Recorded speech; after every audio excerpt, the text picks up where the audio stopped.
অন্ধকার কাটিয়ে আলোর উৎসব হলেও শ্যামা পুজো। আর শাস্ত্রমতে মা কালী হলেন শক্তির উপাসকদের দেবী। দেবীর অপর নাম আদ্যা শক্তি শ্যামা। তন্ত্রশাস্ত্র মতে দেবী 10 মহাবিদ্যা নামে পরিচিত। তন্ত্রশাস্ত্র মতে প্রধান পূজিত 10 জন দেবীর মধ্যে প্রথম দেবী হলেন কালী।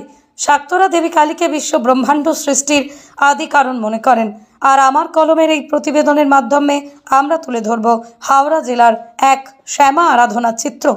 বুধবার গ্রামীণ হাওড়ার বাউরিয়ার আদর্শ সংঘ ক্লাবের শ্যামা পুজো এবছর 56তম বর্ষে পদার্পণ করল। শ্যামা পুজোর শুভ উদ্বোধন সম্পন্ন হয়। উদ্বোধনী অনুষ্ঠানে উপস্থিত ছিলেন বিশিষ্ট সমাজসেবী বেনু কুমার সেন, উপস্থিত ছিলেন বিশিষ্ট সমাজসেবী দিলীপ দাস সহ অন্যান্যরা। এই ক্লাবের বা পুজো কমিটির শ্যামা পুজো এতদ অঞ্চলের বিভিন্ন শ্যামা পুজোর মধ্যে অত্যন্ত জনপ্রিয় একটা পুজো। এবছর এই ক্লাবের মণ্ডপ ভাবনার মধ্যেই ধরা দিয়েছে নতুনত্ব। অন্যদিকে শ্যামা প্রতিমার মধ্যে সাবেকিয়ানা ও নতুনত্বের এক সুন্দর মেলবন্ধন লক্ষ্য করা গেছে। তাহলে এই শ্যামা পুজোয় একবার অবশ্যই ঘুরে যান পুজো মণ্ডপে। এবার সকলের পুজো হোক আলোকময়, মঙ্গলময়। এই পুজোটা এই বাচ্চারা, এখানকার স্থানীয় বাসিন্দা যারা আছে, তারা অনেক ভক্তির সঙ্গে অনেক কষ্ট করে এই পুজোটা ওরা করে।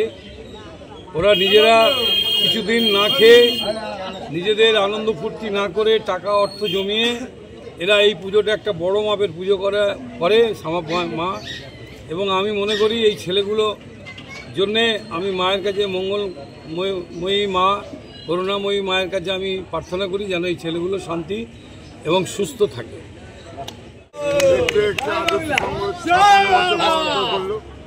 এবং আমাদের মধ্যে আমাদের অভিভাবক বেনু কুমার সেন মহাশয় উপস্থিত আছেন এবং সমস্ত গ্রামবাসী উপস্থিত থেকে আজকে এই শ্যামা মায়ের পুজো উদ্বোধন হলো।